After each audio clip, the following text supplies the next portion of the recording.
Terrific. Yeah, thanks a lot. I appreciate giving me the opportunity to speak, Ian. So thanks for the introduction. My name is Andy Goldberg. I'm up here in Las Vegas. So there certainly hasn't been much positive to say about the coronavirus and all the lockdowns, but one of the cool things has been the fact that all these meetups have gone virtual and on Zoom. So for the past couple of months, I've been able to join you guys and listen to a bunch of pretty cool Kotlin-related presentations. We do not have a Kotlin group up here in Las Vegas. We have Python, we have, I know we have a .NET and a React user group, but yeah, so it's just great to be able to participate and, be in the mix with some people who are Kotlin fans like myself. So very cool. So I want to talk today about using Kotlin for data analysis, and specifically with the new Jupyter kernel. Jupyter is has sort of become the standard sort of development environment for analytical projects, and it was originally a Python thing, and they've sort of managed to separate the UI from the back-end compiler. We'll get to that. So the initial project that for me was like the first experiment was a project I wanted to. I had some criticisms of these NFL win probabilities that were being published online and stuff, and I wanted to, instead of just sort of gut feel, I wanted to have like an analytic reasoning for justifying my thought process. So what are win probabilities, right? So specifically, the simplest definition is just to say like, well, here's a game between two teams, and what is the probability of a specific team ending up victorious, right? And you can apply it to pretty much any sporting event. However, football has definitely become the most popular to hear about them and read about them. I'm going to give credit to sort of the pioneers here. Brian Burke started a website called Advanced NFL Stats a little over a decade ago, where he was the first to publish win probability charts. And it was a great website in general. He now works with ESPN, I think, but it was one of the first to really look at football from an analytical standpoint. It really set it up. And if any of this is interesting to you, almost all football-related analysis can be traced back to a book that's about 30 years old called The Hidden Game of Football. So if after this talk you think this is cool, definitely I would suggest checking out that book on Amazon or something. So why has football become so interested in these win probabilities? Well, it's the most popular sport here in the U.S. by far, but it's also because it has the most sort of strategic elements. We don't count. You don't count scores 1, 2, 3, 4, 5 like in baseball or in soccer or in hockey, right? We have touchdowns, we have field goals, and then you have all these permutations of down and distance and where you are on the field and how many timeouts, and should I go for 2, should I kick on 4th down, all that kind of stuff. So that leads to tons of decision making that people want to say, hey, was that the right decision? What should I do in this current situation? The other thing that football has is distinct plays. It doesn't flow like soccer or hockey does. You have specific plays, and then you can actually look at win probabilities before the play and then after the play and figure out and quantify, hey, how much did each specific play contribute, and was each play positive or negative, right? If you have a quarterback sack and you lose 12 yards, obviously that was a negative play, or your team fumbles, that's obviously a negative play. But there's ones that are, way more. If it's near the end of the game and you kick a field goal when you're down by 10, was that always the right move? And that's the kind of things that people like to consider and debate. And by observing enough, you can actually build these optimal decision models, right? So I don't know if any of you guys play blackjack, but if you do, you're probably familiar with basic strategy and the idea of knowing, what the book says you're supposed to do at all times. And the reason we have that is because people have simulated every possible permutation of blackjack, what the player has, what the dealer has, and they can tell you at any time, yes, in this situation, you have a 14 against a dealer 6, you should stand. Against a dealer 7, you should hit. If it's 7-7, you should double down.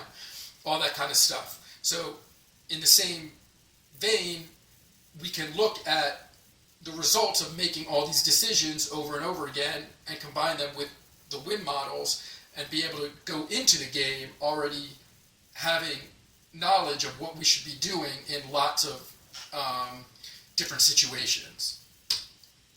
So what does a win probability chart look like? Here's an example from the last Super Bowl, just last month. And don't know if you guys all watched it, but it was a pretty boring game, actually. The Buccaneers were underdogs going into the game by about 3.5 points, but they took an early lead when they scored the first touchdown to go up 7-3. That put their win probability at above 50%, and it basically just went up from there because they continued to score, and the Chiefs never really mounted much of a offense at all. They never really threatened to make a comeback. It was 21-6 at halftime, so you can see the Buccaneers are already well over 80% at this point, and early in the fourth quarter they were essentially at 100% by being up 31-9, and nothing the Chiefs did ever threatened it. So if we go back a year ago to when the Chiefs beat the 49ers, that game was definitely a little bit different. Again, the Chiefs were the favorites going in, and they took a 10-3 lead, so they were up around 70-75%. But then the 49ers scored the next 17 points here, touchdown, field goal, touchdown, to go up 20-10. And then there was no scoring for a little while, but the Chiefs also didn't score, so time was running out. Their probability peaked at about 95.5%. This is about 10 minutes to go in the fourth quarter, up by 10 with the ball. But in fact, the Niners didn't score, so the Chiefs were down below 5%, but in the final 10 minutes of the game, they actually did manage to score 1, 2, 3 touchdowns. So they had a major reversal of fortune here, going from under 5% to actually, winning the game. And then the most famous chart of all is from the Super Bowl about 5 years ago when the Patriots came back against the Atlanta Falcons. So the Patriots were initially the favorites, but they couldn't do anything offensively. The Falcons were ahead 28-3 in the third quarter, and their different models had it slightly differently, but all models had them well over 98%. Lots of the models had them at like 99.67, 99.8% chance to win. And you could see they were ahead, 28-3. So the first touchdown, field goal, they didn't even affect really New England's likelihood of winning because, they scored, but at the same time was running out. So as it got late into the fourth quarter, they were still heavy underdogs, and then they finally did score, and then they scored again in overtime to win the game. So this is by far the most famous game, and this really sort of broke down all the walls and introduced win probabilities to the mainstream. Like I said initially, Brian Burke and some other websites started publishing them, in the first half of the 2010s, but it was mostly some statisticians, some analytics geeks that were paying any attention. And all of a sudden, here you had a game, not just any game, but you had the Super Bowl, the biggest comeback that most people had ever seen, and not even just any Super Bowl, but Tom Brady, Bill Belichick, the Patriots, the most famous team, right? So there could not have been a bigger game. And obviously people watched it in amazement, and they wanted to know, was this the biggest comeback ever? How do we quantify this? How does this compare to other games? And also, what were the key moments from Atlanta's side that caused them to blow this lead? So all of a sudden, win probability was hey, we know all the answers. We have all the, you're asking these questions, you want to know, and boom, we have all these models. We've been working on them for 5 years. Now we can use them. They have all the answers supposedly, is what I'm going to say. So today, you hear about win probability all the time, right? Teams themselves, they have analytics teams and departments to help review their games and to coach the coaches and tell them when to go for 2 points, when not to kick, all that kind of stuff. And you have the broadcasters who are learning and becoming knowledgeable, some more than others, but Chris Collinsworth on Sunday Night Football is pretty good with like explaining to the audience like why a team is going for 2 and why it's the right decision, even though it seems like it might not be. And then of course on social media you have lots of debates and stuff, and people tend to defer to the win probability models because they're not biased, they're not a fan of one team or the other. And of course, they're data-driven. Everyone loves data. It's objective. It's not subjective. So, whenever people get into a debate, everyone's like, well, what does the WP model say? So that's your answer, right? That's how it should be. The problem with all of that is the models aren't always super accurate, right? So in my opinion, they're actually, if they're considered the judge of all these debates, but they're giving out incorrect or inaccurate information, that's actually, instead of improving people's understanding and knowledge of the game, it's actually, going the wrong direction. So when I was originally writing the articles for my blog, for my website, I had trouble because the model builders' sort of defense is, or their main thing is, hey, we're right about 95% of the time. The models are pretty good, right? And I had a hard time of explaining or thinking to myself or expressing in my article, well, but if that 5% is if that 5% is always the times that people are paying attention, then no one cares about what's happened in the first quarter or in an obvious tie situation or things like that. So I don't know how many of you guys were involved with Robinhood or trading GME, GameStop stock, but all of a sudden it became like a clear metaphor for me, right? Robinhood app seems to work fine if you just want to trade boring stocks, you want to trade General Motors or something like that. But it seems to go down every time there's a high volatility, high volume day that everyone wants to trade. And it also seems that the only stocks that they prevent their users from trading are the most popular stocks like GameStop or AMC and stuff like that. So in the same vein, I guess, if that makes sense to you, I hope it does, the biggest problem is that the win probability models are the least reliable at the key moments. There's the one time in a game where it's highly debatable, that's the time when they seem to fail. So, who am I, right? So who am I to say that these models are inaccurate, or why should you listen to me, right? These people have pretty good training and statistics, and clearly they know what they're doing, right? So here's a situation from earlier this year. One model had the Atlanta Falcons beating the Cowboys at 99%, right? It means the Cowboys are at 0.1% according to this model. And then just a week later, 99.6%, right? They lost both of these games. There's only 256 games in a football season, so 0.1% is equivalent to 1 in 1,000. That's once every 4 years. And then a week later, once a year, right? And technically it's even less because lots of games are not blowouts. They never get to 99%. So you have something that happens once every 4 years, and then once every year happen to the same team 2 weeks in a row. And then, oh, hey, what happened just less than a month later? Same team lost another game that they were picked at 98.7% to win, right? So what it seems is that the models are overestimating the leading team's chance of winning and underestimating the likelihood or the possibility of a big comeback, right? And it's consistent. That's the same thing with New England that we saw and the Chiefs that we saw in their Super Bowl.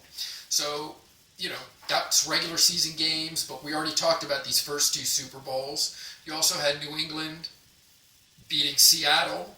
That was the game where Malcolm Butler caught the touchdown at the end.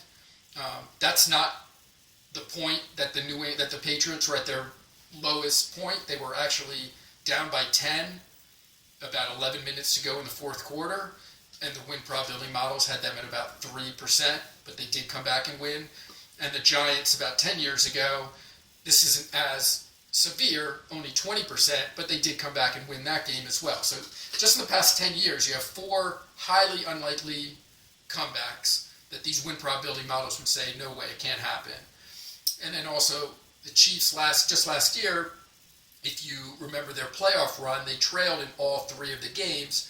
The first one against Houston, they were down 24-0 in the first quarter, first half. I forget exactly. So even though it was very early in the game, when you're down 24-0, the win probability model is going to have you in single digits, right? If you multiply, they were trailing against Tennessee, and then we already talked about the Super Bowl.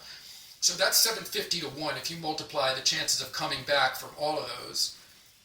And meanwhile, the playoff formats only existed since about the 1960s, right? So you shouldn't be having 750 to 1 shot happening so often. So again, what's the problem in terms of measuring errors, okay?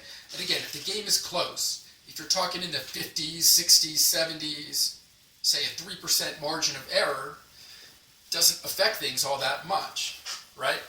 The problem is when you start posting win probabilities that are extremely small, 2%, 1% or less, a small margin of error actually is a huge amplification of lowering of the team's likelihood of winning. So for example, if the model is spitting out a win probability of 1%, but the true probability is like 4%, right? That's times 4, right? So you're severely reducing the true odds. And so again, like as I posted here, 0.5%, if it's actually 3.5% from an odds standpoint, is bringing 200 to 1 down to 28 to 1, right? So it is a big change. Obviously gambling is one aspect where this would come into play, but just in the terms of like explaining away these comebacks, it is problematic. Other issues that contribute to the problem is that the rarest situations have the fewest data points to pull from, right? That's what leads to this problem. Football already has the fewest data points. I'll get to that in a second, but especially in highly big comebacks and some of the more unusual situations in the fourth quarter.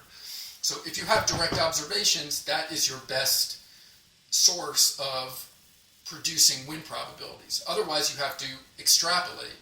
So you can take a certain situation, a team's trailing by 2 scores, and you can put together a win probability model that sort of takes it piece by piece, right? Well, what's the probability of converting on this 4th down? What's the probability of them then scoring? Then what's the probability of them, on defense getting the ball back? Then what's the probability of them going down the field and scoring, right? So you can take all those pieces and combine them together, but it's widening your margin of error because you don't really know how they work together. You haven't seen it in action, which is what, so again, direct observation would be preferable, but you don't have enough data points. Extrapolating maybe just one aspect of the particular situation would be preferable, but a lot of times you have to extrapolate from lots of different situations, and that causes a lot of error. At the same time, key moments tend to happen late in the game, and you need very specific moments. So, for example, what would I have here? Like, in the second quarter, whether there's 6 minutes left or 8 minutes left or 10 minutes left, you could sort of bucket all that together because you still have a lot of time. The exact moment doesn't matter. But in the fourth quarter, seconds matter. 2 minutes, 1 minute versus 3 minutes is a huge difference. And the same with point differentials, because your strategy is completely different if you're down by 3 versus down by 4, if you're down by 8 versus down by 9, things like that. So as an example of the lack of data, small test there at the bottom, if you're down by 11 points, 31 to 20, with 6 minutes to go. It's 4th and 3 with 25 yards to go. Is your better option a field goal, and therefore you still need 8 points, or is your better option going for it? You still need to score the touchdown. There's no guarantee that you're going to do that, but if you do, you score 7, maybe 8 points, and then it's much easier to get the second score, right? That would be a potential situation where you would like look to the models to say what's the better option. So I don't want you to strain anything, but the fact is that situation has only happened twice in the past 10 years. And I don't mean like exact like this. I mean even anywhere between 7 and 4 minutes, a whole 20 yards on the field, and 4th and 3 to 6. You can see here it's only happened twice in 10 years, right? So again, if you're trying to build a model and saying what's the best option here, if you only have something that happened twice in 10 years, that's problematic. Okay, so like I said, NFL has 40,000 plays versus way more in baseball and basketball. So one option to gather more data is like, well, I'll just go back further more seasons. But what I'm going to show you in a minute is that's a problem because the game has changed. Another problem, especially when you're talking about playoff teams, is that the data set is inclusive of bad teams, right? So we're talking about a Super Bowl, we're talking about an NFC Championship game, right? Like I have on the screen there, you got elite quarterbacks, Tom Brady, Patrick Mahomes, Aaron Rodgers, Lamar Jackson. The data set is filled with far from elite quarterbacks like Carson Wentz, Sam Bradford, right. And then just playoff games, and especially Super Bowls, have some strange things happen which make it hard to predict, right? So this is, after all, a Kotlin user group. You guys probably want to see a little bit of code. So let us do that.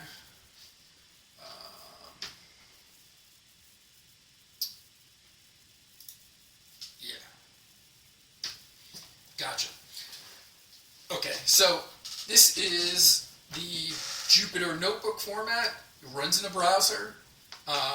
If you already have experience with it, or if you're using it on your computer as a Python program, or to use it to do data analysis in program, all you have to do is install a kernel via pip. So it's super easy to do. You don't need like a complete start from scratch installation. You can see here it's telling me I got my Kotlin kernel. So yeah, the advantage of Jupyter versus a different kind of development environment is it's great for data exploration and analysis, because unlike a program, right, where you know the input and like I'm trying to get this output. The whole point of data exploration is like, well, I don't know exactly. I want to check out the data. I want to see how it works. I want to see, what happens if I do this? What happens if I filter on this subset of it? What happens if I expand it? What happens if I make some changes? So the way you program is to basically, write these very small code blocks, and then you can continue to iterate and explore. So the Jupyter Notebook is cool because you can mix and match your own sort of notes using Markdown with these blocks, and then you can immediately see the result. So obviously in this situation I'm demoing code that I've already written, but yeah. So the kernel is very cool because if you're using supported packages, you don't have to go through the whole like Maven installing or anything. You just use this @use directive, and you should pull these in.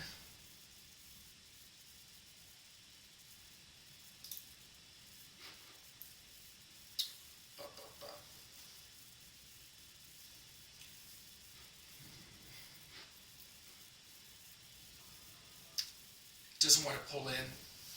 That's going to be a problem. Okay, all right, there we go. So this CSV file I took from the website Pro Football Reference, which is the best source of NFL stats and stuff. And basically, it's telling me how many. It sums up entire seasons, right? So if you look here, the year is one of our columns. That's telling me how many rushing touchdowns, receiving touchdowns, how many total points. That's what I'm interested in. This particular analysis is going to be very simple. We're just going to look at how much scoring has changed. So we're pulling the data frame. If you guys are used to doing any of this in Python, pandas would be the key package that you'd be using to work with data frames. In Kotlin, though, it's pretty cool because you're not tied so much to the whole idea of a data frame. You can use the objects that we're already used to. So I can create a map out of this, and then immediately I want to take a look at the chart, right? I set what I want the x-axis to be, the y-axis to be. I say I want a bar chart, I set a title, and boom, I can see exactly. So this is total points per season, and this is what I was getting at as far as trying to go backwards and bring in lots of years to fill up your data set. Right here in the past year, 2020, team scored 12,692 points. Whereas just a couple years ago, it's 11,000, under 10,000, under 11,000, in the mid tens and stuff. So you see a constant increase. So if I'm trying to calculate the odds of a comeback, it's obviously going to be easier to do when scoring overall is more frequent and therefore more common and easier to do, right? So specifically, that's total points. Obviously, when a team is trailing, especially by 2 or 3 touchdowns late in the game, it's likely that they're going to throw the ball. So if I focus specifically just on receiving touchdowns, the increase is even at an accelerated pace here. They scored 871 in the past year, so both of these are records for sure. Even 10 years ago, in 2010, it was only 751. So that's not exactly 20%, but that's like a 17% increase in just 10 years. So again, as a modeler, if I'm trying to gather data to build my win probability model, my options are, well, I could just stick with recent data, and I'm not going to have a whole lot of observations. I'm not going to have a whole lot of data to build up from. Or I can go back and use 20 years of data. But guess what? A whole lot of those years are going to severely underestimate my likelihood of scoring because of how much less scoring was happening. 635 touchdowns compared to 871. I mean, that's a 40 or 45% jump, right? So we have year-to-year volatility. So one thing we can do is to bucket all our years into groups of 5. So we're just using a standard map function here because we're taking a existing column, year, and we're just basically dividing it by 5, getting rid of the remainder, and multiplying it back by 5. And you'll see that, here we go. We take the same data, we just add these extra 2 columns at the end. So we have now like a bucket of 5-year intervals. And then within each one, we want to calculate the average for the statistics that we're looking at. So we isolate on just a couple of stats. We get rid of all the stuff that we don't care about, like extra points and safeties and all that. If you guys are familiar with SQL, if you guys are database developers, you can recognize this would be like a group by statement with where all the extra columns either have like an aggregate function, either a sum or a count or a average, which is what we're doing here. So we're just basically saying, stick with these buckets and then average the other columns. We do that here. We're going to create labels for our graph. So one thing I'm going to show you, just to show you kind of how cool the Kotlin kernel is. So this is a little bit convoluted here because we have to follow the API of the plotting graph. So we're taking a data frame as strings, turns the specific column into a list that is null possible. So we have to use filter not null to get rid of the nulls, again, just to match the API. We change it to a set to get rid of duplicates, and then back to a list because the API won't accept a set. And then if I just did that, it would produce the labels in the backwards order that I want. So if I'm doing the data exploration and I'm like, okay, now I got to flip the order, but I don't remember exactly in Kotlin, how do I do that? Is there a function for that? Is it rewind or is it reverse or what is it? I can start and it will immediately use code completion to highlight possible what I'm looking for. So I'm actually surprised that came up so quick. Yeah, right. So it's got all your autocomplete possibilities. That's why I'm surprised that it's with reverse when usually reduce. So if I'd forgotten what's the name of the function? Is it just reverse? Oh no, it's actually reversed with a D, and there it is, and I can rerun my cell. So another thing you might be asking yourself as I'm doing this and I'm rerunning a cell, right, is to say, well, hey, wait a second, you started this, you defined a val, which is supposed to be immutable, right? So how can you rerun it and it changes what it is? So this, in my opinion, is brilliant because when you're doing data exploration, you are constantly going to be rerunning cells and going back up, and it's not even just the same cell over and over, but you get down here and you realize, oh, I need to change something in the data set originally or something like that. So you're constantly going back and forth. And if you were stuck with true immutable variables, you'd have a problem. So the kernel here does enforce immutability. If I go down here and try to redefine something,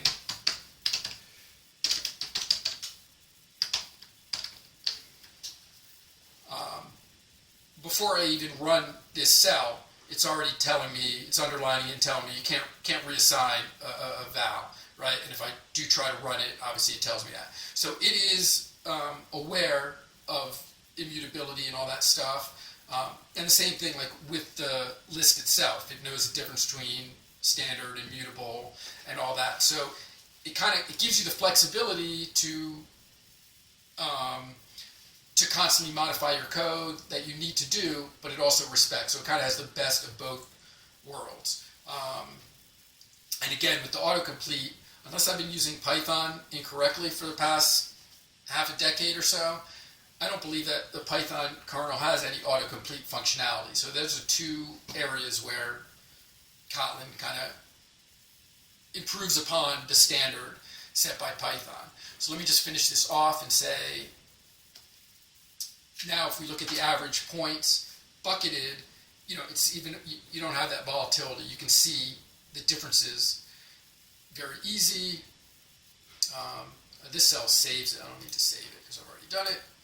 But again, looking at receiving touchdowns. So again, here's the modeler's dilemma, right? The last 5 years, you can go back 10 years and not really have too much of a drop-off, but there's a major drop-off right after 10 years. So your choice is to just stick with that 10 years of data or go back further and sort of compromise your data set because it's definitely not reflective of the current state of the NFL. And that's the biggest problem. So that's a very basic analysis. I have one more if you guys are up for that. It's a little more complicated. Gotcha. So hold on a second.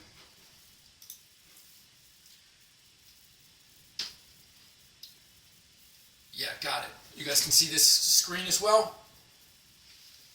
So This one's a little bit more complicated, and what I was curious about was going back to that New England versus Atlanta Super Bowl, and to try to sort of evaluate, like, well, has any comeback been similar to that, and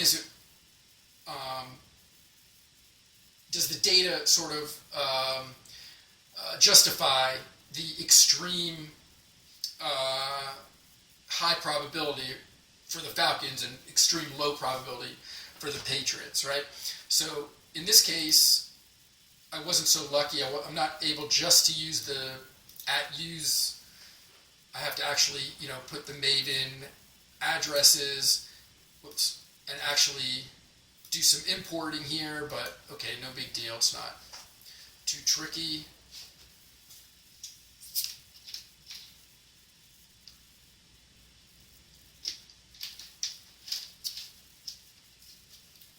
All right.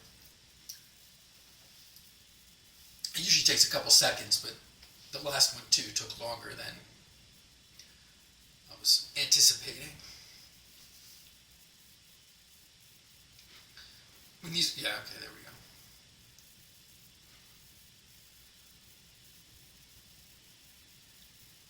When there's stars, it's telling you it's still in the midst of processing. There we go. So in this notebook, I'm going to use data classes. So we can sort of get away from that whole data frame paradigm, and again, have more of like a native Kotlin feel, because I'm going to use data classes to hold all my individual data points. And then in this case, I use Moshi to do a lot of JSON imports. To be honest, I wrote this article and initially did this analysis last fall, so like around October. To be completely honest, I've gotten off of Moshi 100%, and I've gone with Kotlin X serialization. So it's kind of interesting earlier when you mentioned that new JSON package that is supposedly reflectionless. Definitely will check that out. But that being said, Kotlin X serialization, which is pretty new, I believe that's also reflectionless, and it's a little verbose. It's a little bit tough to use sometimes, but you have something that's native in the ecosystem that does work multi-platform. So Jackson and JSON especially have their issues and problems and stuff. So it's definitely a cool alternative I've found. So that's the direction I've gone. But for here, I'm using Moshi. So in this particular case, I needed to scrape a whole lot of data before I got started, right? So the Patriots' lowest point in terms of win probability was at about 8 minutes to go in the third quarter. So I need to sort of look at all the games and figure out what the score was and what the ball position was at exactly 8 minutes in the third quarter. So I have to gather data from all the games in the past couple of years to look at that. So I'm not going to actually do the data scraping because it's already been done, but just to sort of give you an idea of, what I'm looking at here. This is Pro Football Reference. What they do is they bucket, their URLs are very predictable for the week, but they're not predictable game by game. So what I had to do was I had to scrape all the weeks and to get here these pointers to all the games, and then within each game, what I'm trying to get is this scoring table to get a list of all the individual scores, so I can figure out what the score is at any point in the game. And then every data project of all time, the data is not in the format that would be ideal. For example, they just choose to mention the quarter, when it changes, right? So you have to keep state as you are parsing this. And, the time is separate from the quarter. So you want to have a continuous time, just seconds of, elapse in the game would be better. and things like that. So, yeah. Oh, whoops, sorry. So anyway, I'm just going to go through this quick, but I had to create these scraping functions. Again, I found Kotlin to be better than Python for scraping. JSoup is a key element of that. It's similar to LXML in Python, but again, because you have everything's typed, it's just less error prone and very easy to do. So I basically have to scrape the weeks to get the links to the games, which I do here, and then I have some functions, like I was saying, to keep state of the quarters, to turn them into seconds.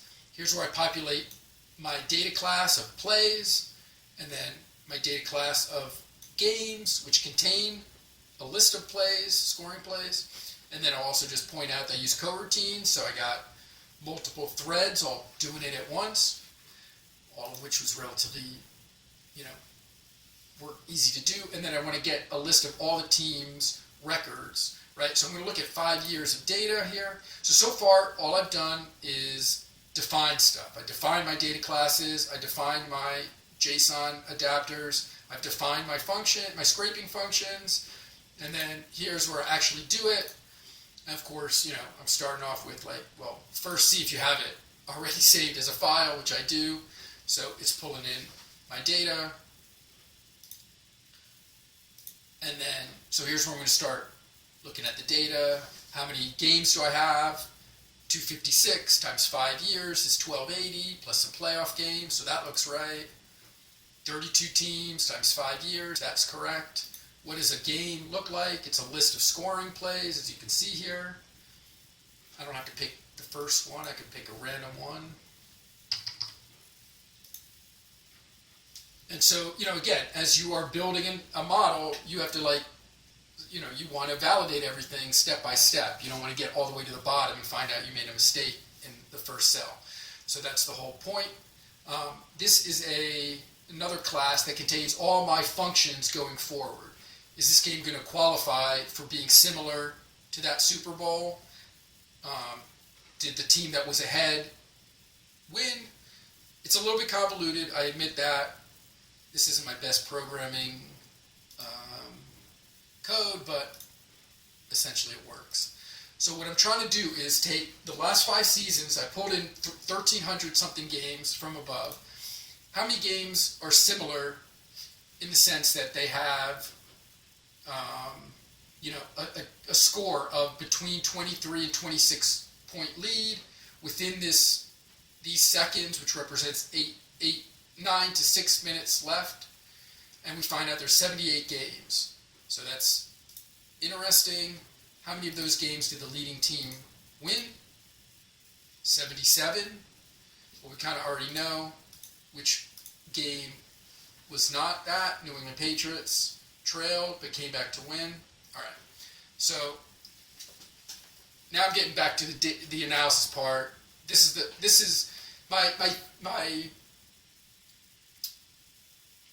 issue that I'm trying to show here is the fact that when you're placing probabilities and applying them to teams like the Patriots, the problem is they're in a situation that good teams very rarely get into, but bad teams get into all the time.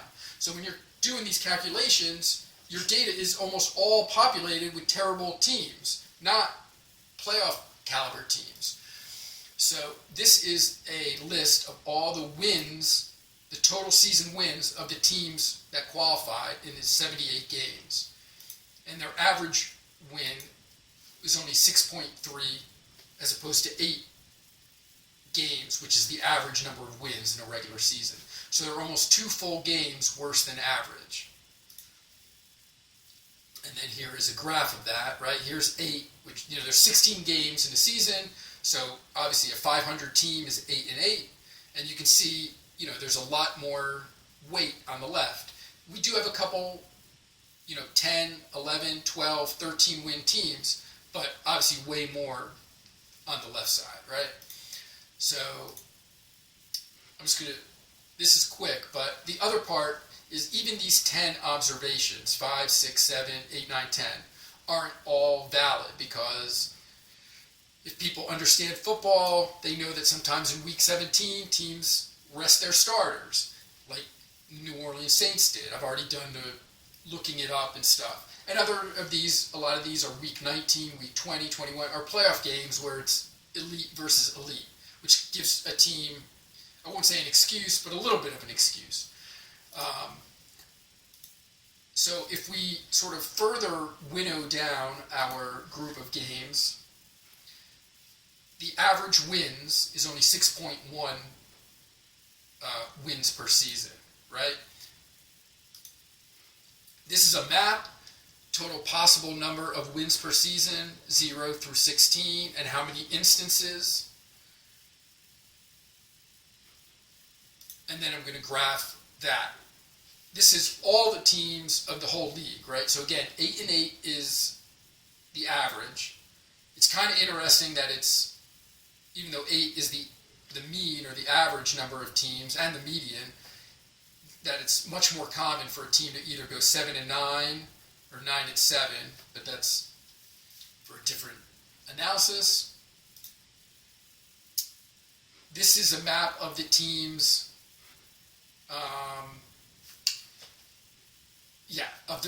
Of the teams who we said were down at some point by 23 to 26 points. So essentially what I'm doing is dividing this chart by this chart up here, right, to come up with probabilities. And that's what this chart is. So it's basically saying what is the likelihood of a team with X number of wins to find itself in a situation like New England was, where they're down 23 or 24, 25 points midway through the third quarter, right? And so, as we saw above, even though it does happen occasionally on a probability point of view, because there's fewer teams that have 13 wins and stuff, it's way less common. And so your data set that you're pulling from is full of all these teams that finish the season with 1 win, with 2 wins, with 3 wins. In other words, bad teams. So again, the 11, the 12, the probability of a 13-win team finding itself down by 23 points is about 1.1%, right? It's 5 times higher for a 3-win team. It's 10 times higher for a 0-win team, right? So if you were to tell me, if you and I are watching a game and it's the Jets who are down 23 points, and we're trying to say, and the win probability model says, yeah, they are a 0.2% chance of coming back and winning, right? And this hurts me to say this because I grew up as a Jets fan. I had season tickets for over 20 years, which is also embarrassing. But I would totally buy it. There's no way that the Jets are going to come back from a deficit like that. But you're talking about New England Patriots. You're talking about, the GOAT, Tom Brady. And, I would say that, I don't know where you were during that Super Bowl, but I was in a room with a whole lot of people. People leave games when they're blowouts, right? Not a single person in that entire room left, because down deep, everybody knew that at least there was a decent chance that if anyone could bring the team back, it was Tom Brady, right? So that's the gut feel of it, and then this is sort of how you quantify it by saying the probability models are biased because they're only looking at bad teams. It's not their fault that they're only looking at bad teams. It's the fact that only bad teams get themselves in such a terrible situation for the most part, all right?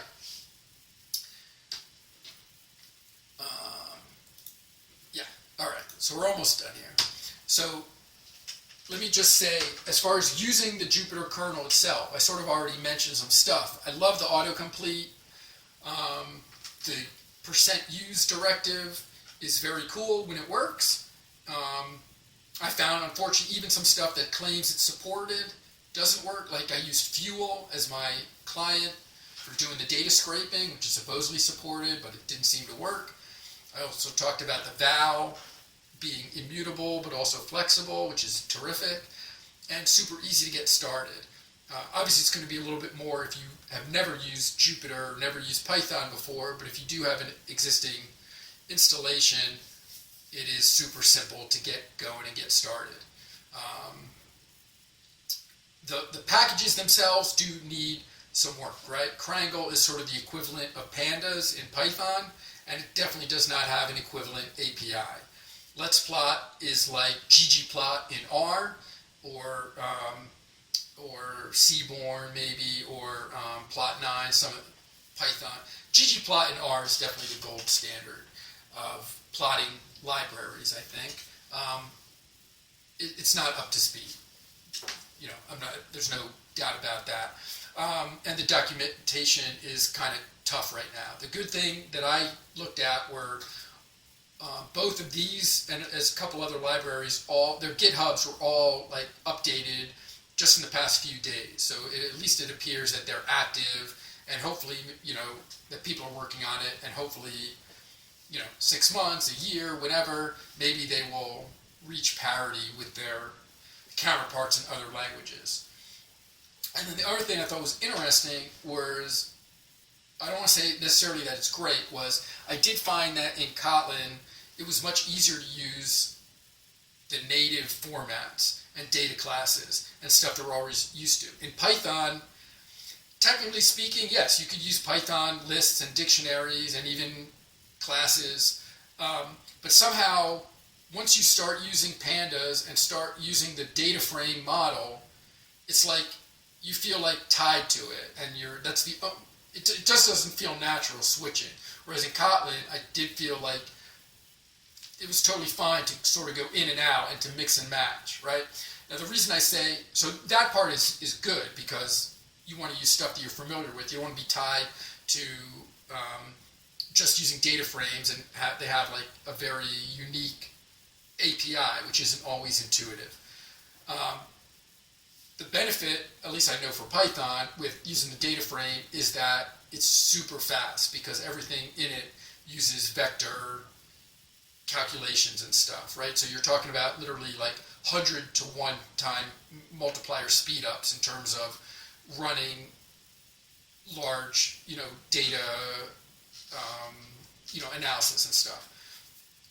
Obviously, when you're just building the model, speed isn't the most important thing, but once you're like deploying it and executing it, speed is important. And I have no idea how the speed works here in Kotlin, right? If you stick with a data frame model, does it use vectorization? I'm not 100% sure. At the same time, given that Kotlin is a compiled language, maybe you get a whole ton of automatic speed up even if you're just using data classes and lists because it's compiled, which Python is not. So I didn't do any speed tests or anything like that. I don't know, but at least it's pretty cool that you have the ability to sort of go back and forth and stuff.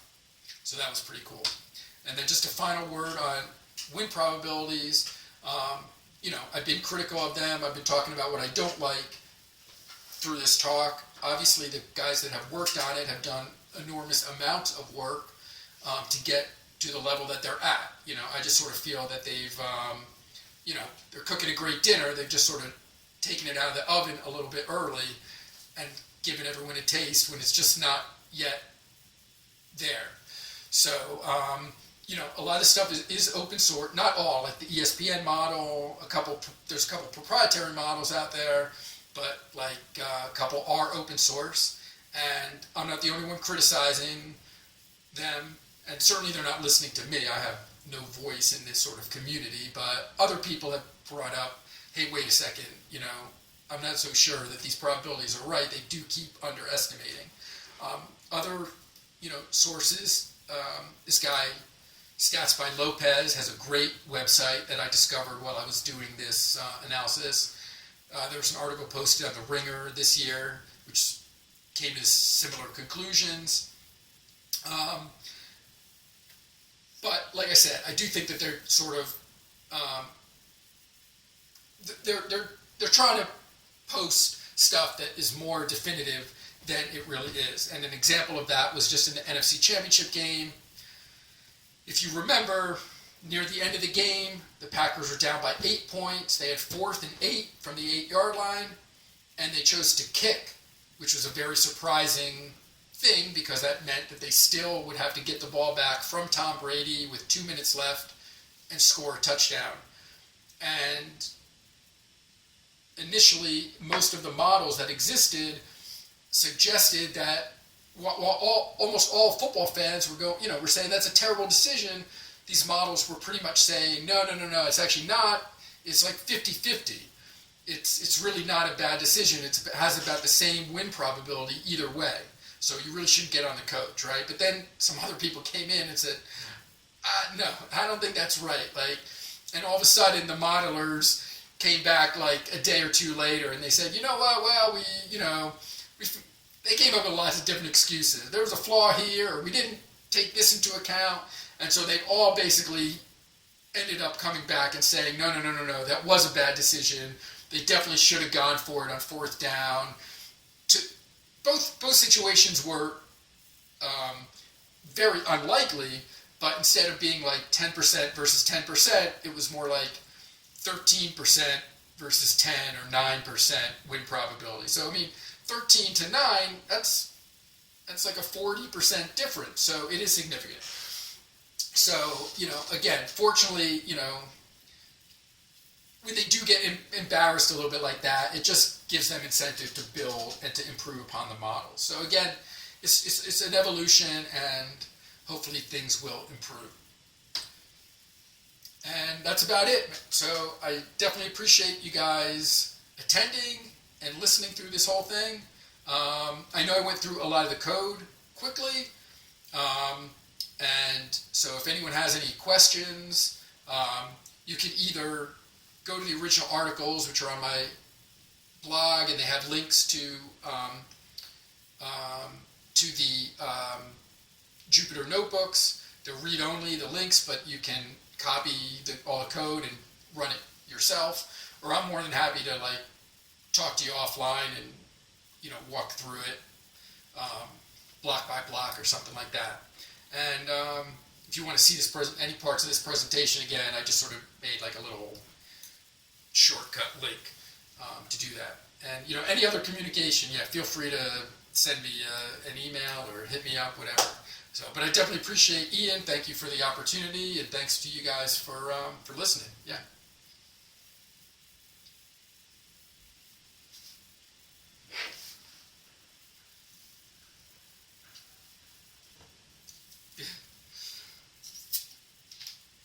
Yeah.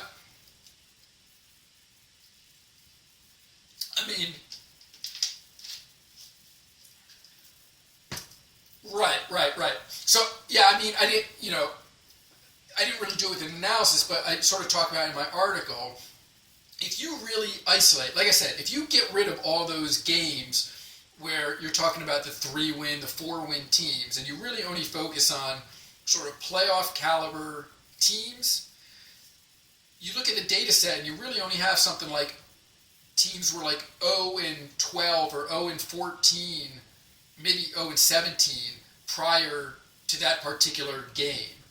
And although you have a 0 as your numerator in the fraction, just because something has never happened doesn't mean it can never happen.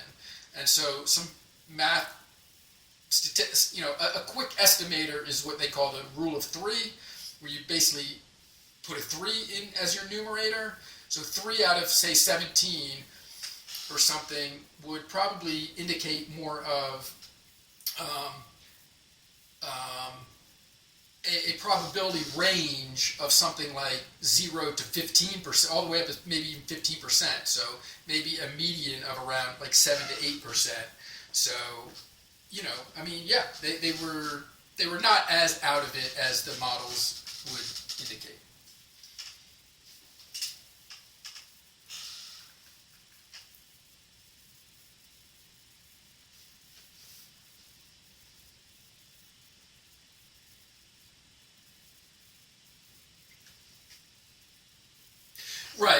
Right. Well, I did this project, like I said, like in October, November, I think October of last year initially. I really haven't done any new projects with the Jupyter stuff. Obviously a lot of other Kotlin related projects, So, like I said, what I did notice was the GitHubs, were being updated. It did appear that the list of supported packages was growing, and maybe some of those are maturing a little bit. So it's hard for me to answer that specific question, but I'm certainly hopeful that that the key packages will evolve. I do think that well, no, I shouldn't say that. Okay, yeah, go ahead.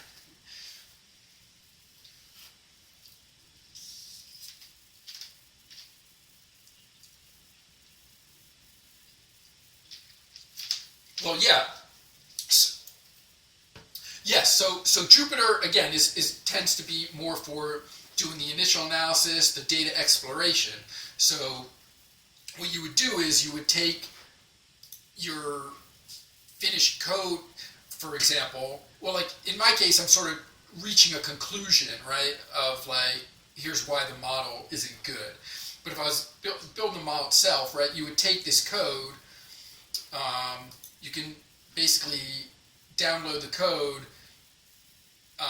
as like as a KT file, and you could then productionize it and put it into an application or a component on your server API or whatever it is.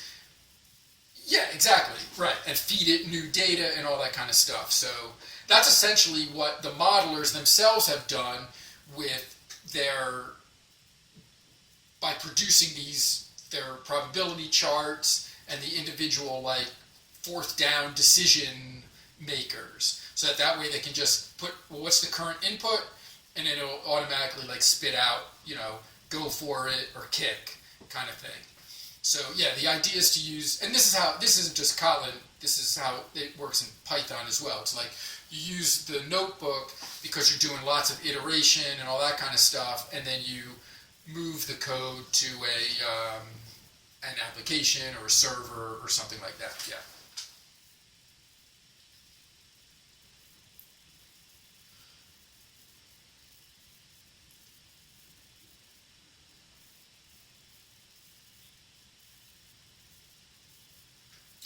No, not really. Again, that's the beauty of being able to see your output after every line, right? So again, like when I get to this point, right? Yeah, or like up to here, well, how many games are in my data set, and does that make sense? Well, um, like I said, there's 256 games times 5, that's 1280. There's 11 playoff games, so that's 55 more, and so that's exactly 1335. And this can be exact as well. So, I mean, to your point, you could, like, in other words, if you wanted to validate a long list of potential inputs, you could certainly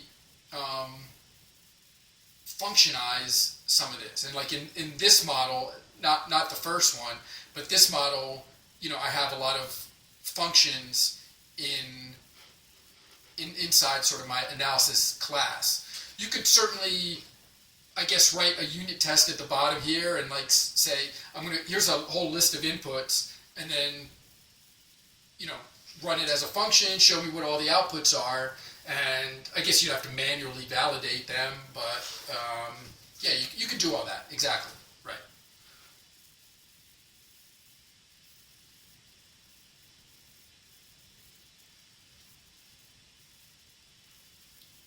Right, right.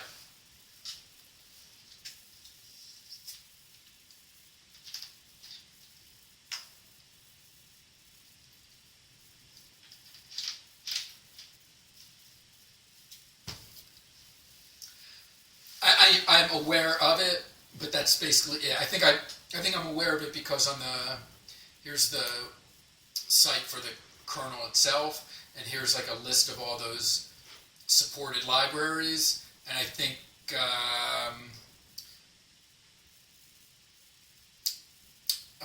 yeah, you're right. It's not listed here, multi-K, but these other ones, Kmath and yeah. So there's others that are, but I do think that I've seen it. Here's something here's CUDA. Yeah. So, um, but to your point, like, of course, right? If it becomes, widely known that doing vectorization is going to give you a big speed up, then I'm sure other people already know the answer as to whether it does or not. I just, like I said, I wasn't doing any timing or anything, and in general, when you're doing the exploration stuff, you're not doing a whole lot of timing. But yeah, I think this list. To answer your question earlier, I'm pretty sure this list is longer than when I first did this back in October, and I think it's only going to get longer because it's just, I mean, the reason that the Jupyter notebook itself has gotten so popular is because it does, it works. It's a great environment to be working inside when you're doing a lot of iteration and stuff, and so that's regardless of whatever language. So I would imagine that all these other sort of scientific and data-driven packages will want to make sure that they're part of that ecosystem.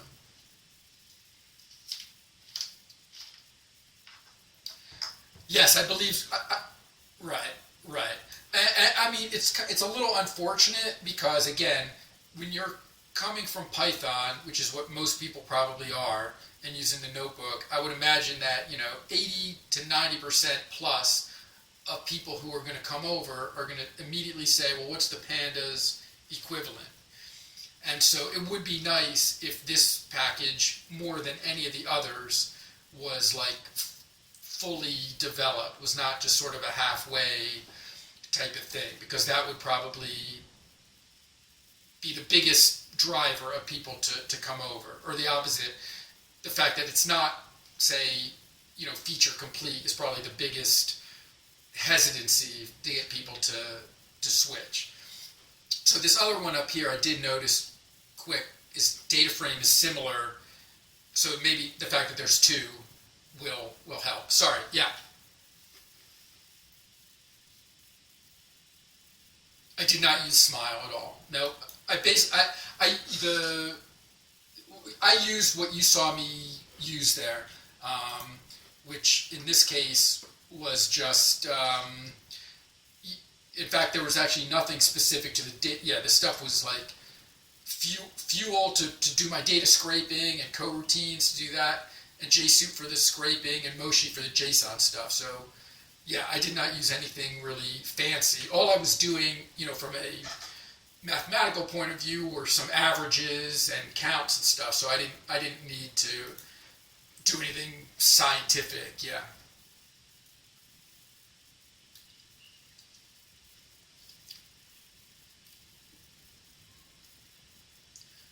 I'm definitely a convert. Yeah, I mean, I still use Python for some projects that I originally wrote in Python, or in environments or jobs that are that have a Python code base. But everything I've started, whether it's just a little hobby project or my main personal project that I'm working on is a mobile app where I'm using Kotlin as the back end. So yeah, Kotlin is definitely personally, number one language-wise. I just don't think any language comes close. You have, with the scope functions especially, it's like functional is just natural part of the language. And yeah, I mean, I haven't even used stuff like coroutines very much, and a lot of like the more advanced features. I just, my personal stuff doesn't require, I haven't done any super deep learning or anything like that. But yeah, no, Kotlin is definitely my favorite language.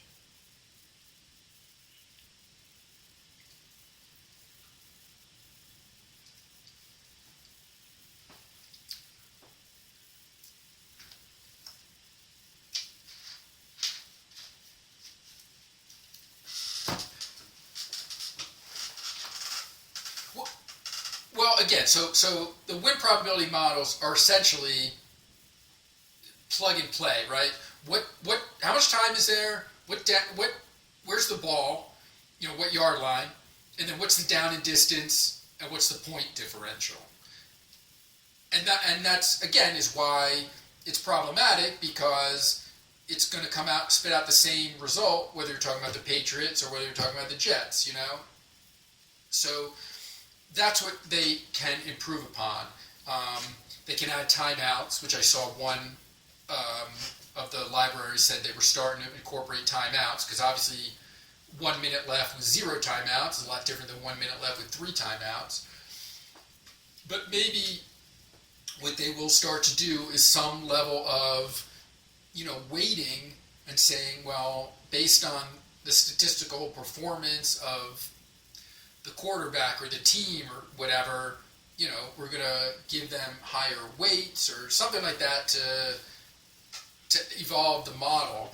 The other part is there's tons of new data being brought in sort of associated areas that aren't specific about down and distance, but if you watch games now, they talk about like understanding the top speed of all the players and the runners. So I don't know maybe exactly how you put like a player's speed into a win probability model, but you might start to find things out like, well, guys at top speed, their average yards per gain is a little bit higher, and that is what we can use from an analytical standpoint to weight them a little heavier and stuff like that. And you're starting to see some like positioning data in all sports. I don't know if you've seen any of the NBA like sort of shot charts where they show a guy's or a team's shots from all exactly where they shot them, and you can see everyone's hot spots and where their shot percentage is the highest and things like that. So there's definitely a lot of cool stuff going on. And again, in football related stuff, there's tons of analysis that's happening that isn't specific to win probability, but could probably eventually be sort of incorporated in. I just saw something cool that had to do with like the percentage of time teams use man-to-man versus zone, defensive coverages depending on the down and distance, right? And you see how much more they use man at certain times, and then they were not just how often, but like how often that turns out to be successful in stopping, a first down or something like that. So again, you could sort of maybe conceive of, like coaches that make correct decisions at key moments, helping to increase their team's win probability. Yeah.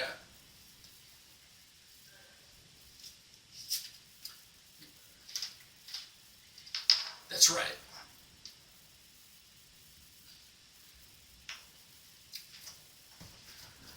Yeah, right. I mean, it's definitely interesting, and that's a great point. So a lot of the stuff is stuff that gamblers have been focused on for many years. So, I mean, and again, gamblers sort of have the natural knack of like trying to find an edge, trying to find an exploit and stuff. And to your point, like in all sports, refs have become a big element of gambling, right? In baseball, the strike zone is such a key component of whether the advantage is on the pitcher or the hitter, that the gamblers know like which umpires have called like a really tight strike zone, which is beneficial to the hitter, and which ones call more strikes, which is beneficial to the pitcher. So that means like likely a lower scoring game. So it affects over-unders, it affects run lines and stuff like that. And the same with NFL. I didn't see it like affect the line, but I did see after the fact. One thing about this last Super Bowl was there was a lot of criticism that the Chiefs got called for a whole lot of defensive penalties, which were like, and one of the things that was interesting was after the fact they said that this ref does call more penalties than others do, so that it was potentially foreseeable or something like that. Yeah.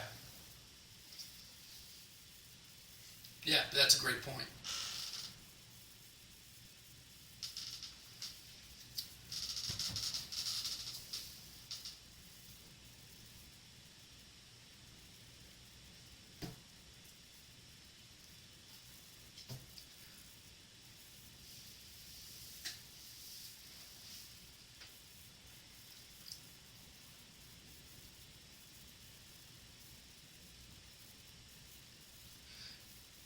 Right. Yeah, yeah, no, I agree. I think we're definitely still, in the early stages, obviously, and I anticipate that again, seeing how much Kotlin has progressed in basically every other area that it's gotten involved with. I would expect this to be similar, and so I'm optimistic. Yeah, and I do think at the same time, the more options, so many people have chosen Python just because that's what everyone else uses, and that's was sort of first to market with a really pretty comprehensive functions and stuff. But I do think people will pick up on the advantages of other languages, especially Kotlin, and see its pickup increase definitely. And so thanks a lot, guys, for sticking it out. I know it's a little long, but yeah, appreciate it. Yeah.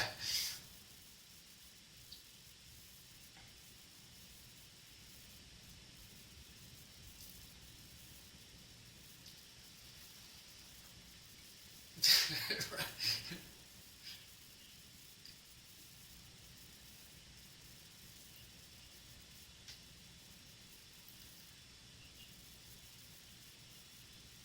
Oh wow.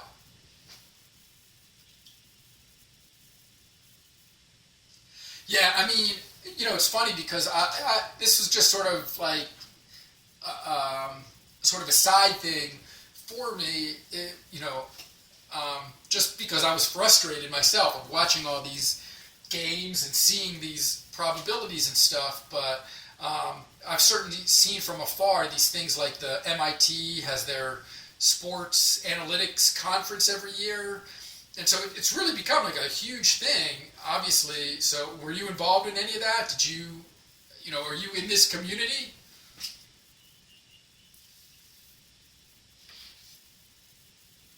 Got it. Okay. Gotcha. Gotcha. Right. Right. Right.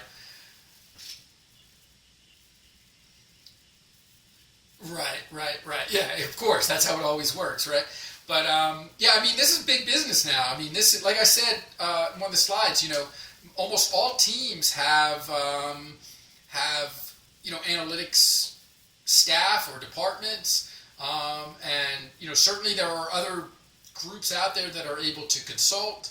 And then the other thing is, obviously, with sports betting and gambling, having been legalized just a couple years ago and starting to proliferate throughout all these states, there's a lot of statistical analysis done for them. So it's interesting because, again, like the gambling sites seem to be the most rooted in reality. Like, again, going back to the Patriots Super Bowl, whereas the prediction models had the Patriots at well under 1%.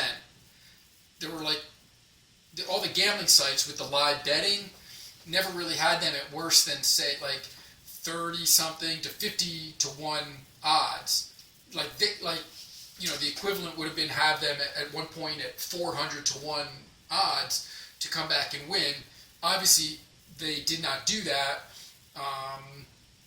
smartly because they would have gotten wiped out. But it sort of shows that they were not willing to you know, they weren't as convinced as the models were because you have humans running the things that are able to put some subjective judgment into it, and A, knowing it's Tom Brady, and B, just watching the thing and having your, you know, so they didn't go to the same extremes is the point as the models, which are sort of data driven did. But yeah, I mean the idea of there being a ton of demand for this stuff is it's exploded, yeah, for sure. So anyone with sports experience, it's probably good, certainly a good thing, I would imagine, to have on your resume right now.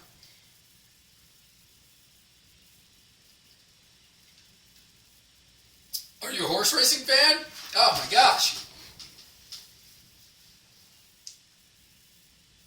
Oh my gosh. Dude, I could talk for hours. Horse racing is my initial love. I mean, I haven't done much with it in a long time, but I grew up just a couple minutes from the Meadowlands in New Jersey, and being the super cool high school guy that I was, I spent many Saturday nights, instead of out partying with my friends, at the track trying to hit some crazy exacta or something like that. So yeah.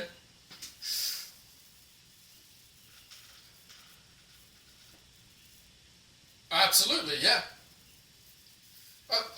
Weight is a huge factor. Obviously, that's why they handicap. That's what a handicap race is. Meaning, the horses that have shown themselves to be better have to carry 3 pounds extra, 5 pounds extra, right? Yeah, for sure. Yeah, yeah.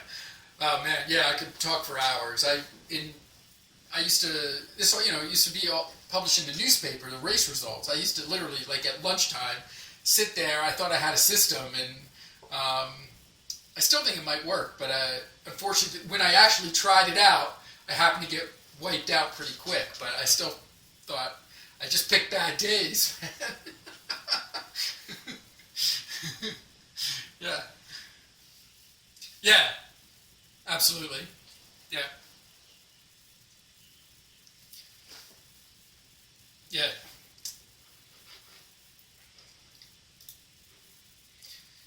Appreciate it. Thanks a lot. Yeah, I'll see you guys soon. Absolutely. Yep. Yeah.